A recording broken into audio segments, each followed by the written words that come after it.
يعني يمكن حدث موضوع النهارده او بقاله كام يوم نفس القصه، نفس الشتيمه لنجم من نجوم مصر الكبار كابتن احمد حسن. واحد شتمه على التليفون، وده انا بقول تحذير، واللي اتفرج عليا عارف انا بقول ايه، تحذير. انا ممكن اجيب الشريط بتاع الماتش بالمصور بالبتاع واعمل قضيه. واحد من نفس العينه، للاسف دول ولادنا ومغيبين، ما يعرفوش مصلحتهم فين، بينقادوا ورا اللي بيديهم. شتم الكابتن احمد حسن على التليفون وبعت له رسائل شتيمه. كابتن احمد حسن كلمه وقال له عيب ما تعملش كذا وكذا. الراجل تمادى في الشتيمه، راح الكابتن احمد حسن مبلغ، راح مقبوض عليه وهو في النيابه دلوقتي.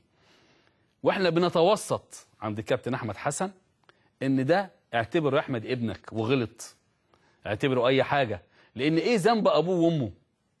ايه ذنب اهله؟ لكن معانا رجل فاضل وصديق عزيز ومتبني الموضوع رغم ان هو بيتشتم برضه. استاذ احمد الصحيفي المسؤول عن الكوره في نادي الجونه. ابو حميد مساء الخير.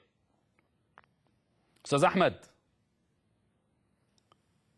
ابو حميد، فيش ابو حميد لسه ما جاش.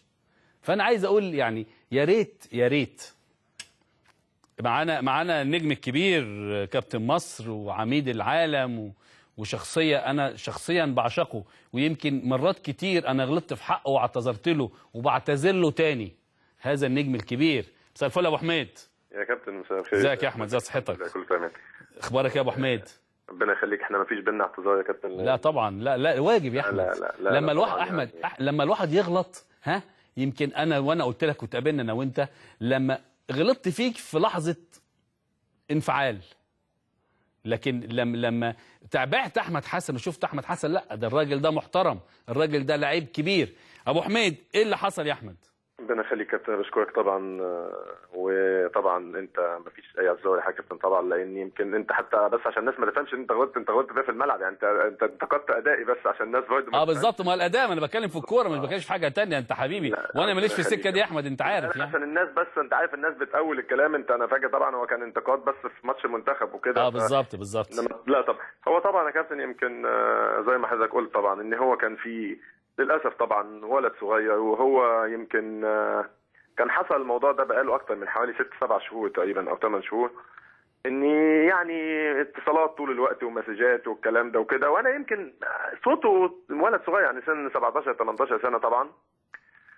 وحصل طبعا الموضوع في الاول كان بالنسبه لي عادي وكده، لما المسجات بقت كتير قوي وقله ادب طبعا وشتيمه في امي. انا ما اعرفش هو عارف امي منين عشان يشتمها يعني، او يبعت مسجات شتيمه في الام والكلام ده وكده يعني. الحال من بعض يا ابو حميد.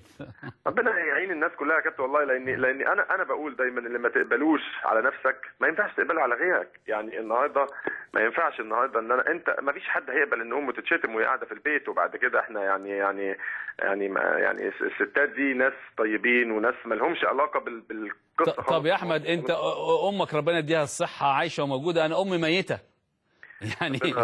ربنا يرزقها الجنه طبعا يا كابتن وكده والله طبعا. يعني انا يعني ما هو طبعا في الاول وفي الاخر رساله يا جماعه، يعني امهاتنا دي مالهاش ذنب في الاول وفي الاخر، يعني الستات دي مالهاش ذنب. في ناس يعني مش عارف ايه بيدخلها في الموضوع. فطبعا انا عشان اختصر الموضوع يا كابتن، هو حصل طبعا يكمل مسجات زادت وكده، فاتجهت طبعا للنيابه وكده، وقدمت بلاغ في النيابه وكده، والموضوع خد وقته، وان الولد طبعا اتقبض عليه. لان يمكن انا كمان قعدت حذرته. على فكره الموضوع ده مش معانا بس، مع اكتر من لعيب برضه يعني. هو يعني واخد اكتر من لعيب، وحتى من يعني لعيبه كتير طبعا موجوده في النادي الاهلي وفي النادي الزمالك وكده. فيمكن الحمد لله طبعا هم جابوا مكانه، جابوا تليفونه والمكان اللي بيتصل منه، اتصالته بمين، وعملوا كل حاجه يعني. طبعا يمكن شركه المحمول مع النيابه طبعا وكده، ورصدوا المكان. حتى عرفت قبل كده واتصلت بيه حذرته، يعني انا قلت له يا ابني انت هتتجاب، وانت بتتصل من الحته الفلانيه وبيتك في الحته الفلانيه وانت اسمك خلاص، امنع بقى الموضوع ده وكده. ولكن برضه مع يعني لقيت الموضوع بيزداد، فخلاص يعني فالنيابه اتحركت طبعا واتقبض عليه، وجه هنا. هو طلع من الغردقه طبعا وكده، وترحل من الغردقه للقاهره طبعا. ويمكن طبعا كلمني طبعا في الاخر الحاج احمد الصحيفي طبعا. هو معانا على الخط يا احمد على فكره. هو يعني انا ما يعني في الاول وفي الاخر والله انت عارف يا كابتن انا استحاله ان بالظبط انا متاكد يا احمد، انا متاكد هي مجرد قرصه ودن ليه واللي بيسمعنا. والله بص يا كابتن، هو الموضوع كله والله يمكن الحاج احمد لما كلمني على طول وقال لي يعني ان والده راجل ملتزم وان والده راجل طيب جدا والكلام ده وكده، قلت له انا يا حاج انا هوريك المسيات اللي بتجيلي وانت بعد كده احكم، انما انا في الاول وفي الاخر انا استحاله طبعا ان انا اقبل اذى لولد لسه شاب في مقتبل عمره يعني 18 سنه ان هو يعني حياته تتدمر، ان هو مثلا يتسجن له سنه ولا 2 ولا 3.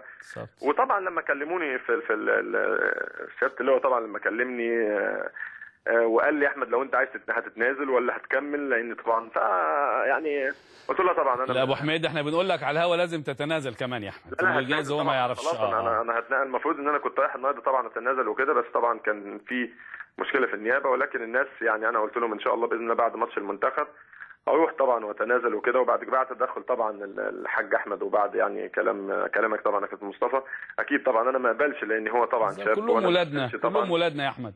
اكيد طبعا، ولكن هو بس عشان الناس تتعلم، لان زي ما قلت لك يا كابتن انا في الاول وفي الاخر لا انا اعرفه ولا انا اذيته في حاجه، ولا والدتي قاعده في البيت دي اذيته في حاجه عشان اشوف كل الشتيمه دي كلها والمسيات اللي بتيجي دي كلها. فبس هو كان لازم يحصل حاجه زي كده، ورغم ان انا حذرت والله يا كابتن، يعني انا قبل ما اخد اي اجراء حذرت قلت له انت مكانك فلاني وحته الفلانيه وبتتكلم من حته الفلانيه وكل الكلام ده كله، انما لقيت مفيش حل فما كانش فيه قدامي غير كده. انما طبعا اكيد هروح واتنازل، ويعني لاني كان بقول لك الحاج احمد لما كلمني وقال لي والده ووالدته ناس طيبين وكده، اتمنى ان هو يكون اتعلم واتمنى يكون درس للناس كلها. بالظبط يا احمد ده يمكن هنكلمك تاني يا احمد، معلش استحملنا عشان بس عايز اقول لكم احمد حسن فاضل له فركه كعب، مش كده يا ابو حميد؟ ان شاء الله يا كابتن باذن الله. كلمنا على ماتش بكره يا احمد بقى، معلش هناخدك دقيقتين من المعسكر وكده. لا مفيش مشكله طبعا خالص يا كابتن، يعني بشكر طبعا طبعا كابتن احمد على الكلام اللي قاله، وانا بالعكس والله انا راجل اول ما كلمني طبعا يعني خاطري ليه ولاهله لما قال لي طبعا ان هم ناس كويسين وناس ملتزمين، وزي ما قلت لك يا كابتن انا همش عندي ان انا بشكر طبعا رجال، يعني بشكر طبعا الناس اللي اكيد رجال النيابه ورجال الشرطه لان انا شايف ان القانون لازم يتطبق على الجميع، وان اي حد يتجاوز لازم يتطبق عليه القانون، لان احنا محتاجين ده في الفتره اللي جايه. على فكره انا هطلع من هنا هعمل بلاغ برضه يا احمد عشان تبقى عارف. والله يا كابتن بص المهم ان مش البلاغات وبس، المهم ان يبقى في تفعيل للبلاغات، وان يبقى في عقوبات، لان عشان كل واحد يبقى عارف حدوده وكل واحد ما يتجاوزش حدوده، لان فعلا انا والله لولا ان ده ولد صغير واني يعني داخل على مستقبل ولسه سنه صغير، لا انا ما كنتش نزلت، لان كان لازم يبقى عبره. بالظبط. انما طبعا الحمد لله على كل شيء، ويمكن انا ما احبش طبعا ان انا اتسبب في اذى لحد. ماتش بكره بقى يا كابتن ان شاء الله باذن الله، يمكن احنا لسه طبعا مخلصين المحاضره من اقل من نص ساعه، ولا في اهتمام طبعا من الجهاز الفني، لان يمكن ان احنا نقدم مباراه بشكل كويس، وان ان احنا ان شاء الله باذن الله هدفنا ان احنا نكسب ان شاء الله بكره، يعني بغض النظر عن المنتخب الاولمبي بالظبط، ولكن هي مباراه بتمثل منتخب مصر الاول.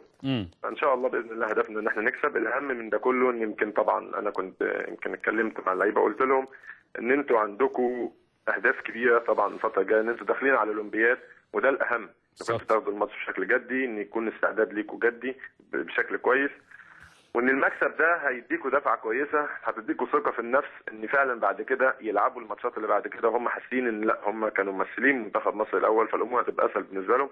واعتقد انهم مجموعه لعيبه ان شاء الله باذن الله يكونوا يعني امل مصر باذن الله في الفتره اللي جايه.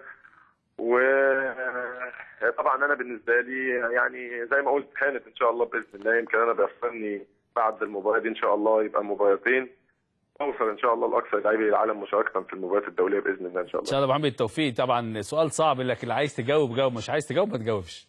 هاني رمزي قال التشكيل ولا ما قالش؟ لا يا كابتن، لا هو التشكيل دايما يمكن بيتقال قبل المباراه على طول، بيبقى يعني قبل المباراه بعد ما بنتغدى وكده بيتقال. طب تحيز يا احمد يا حسن، معاكم مين من منتخب 91؟ لا تحيز مني انا، تحيز مني انا. معاكم مين من 91؟ والله لا طبعا في مجموعه كبيره، لان هم لعيبه مميزين ما شاء الله، وفي مجموعه يمكن موجوده من المجموعه اللي كانت مع كابتن ضياء السيد. لا في مجموعه كبيره، ويمكن هم لعيبه مميزين، وان شاء الله باذن الله هم والمنتخب اليوم بيكونوا ان شاء الله باذن الله هم المستقبل. وزي ما قدرنا الجيل بتاعنا يعمل حاجات كويسه، هم ان شاء الله باذن الله يكملوا ان شاء الله المسيره باذن الله. وانا متاكد يا ابو حميد ان هم هيستفادوا منك اكتر ما استفادوا على مدار الكام سنه اللي فاتوا، ان معاهم نجم كبير وكابتن مصر ولاعب خلوق وراجل عاشق لمهنته وراجل بيحترم نفسه. وحط تحت بيحترم نفسه دي يا احمد 10 خطوط. كل التوفيق وتمنياتي لك بالتوفيق، والكابتن هاني رمزي.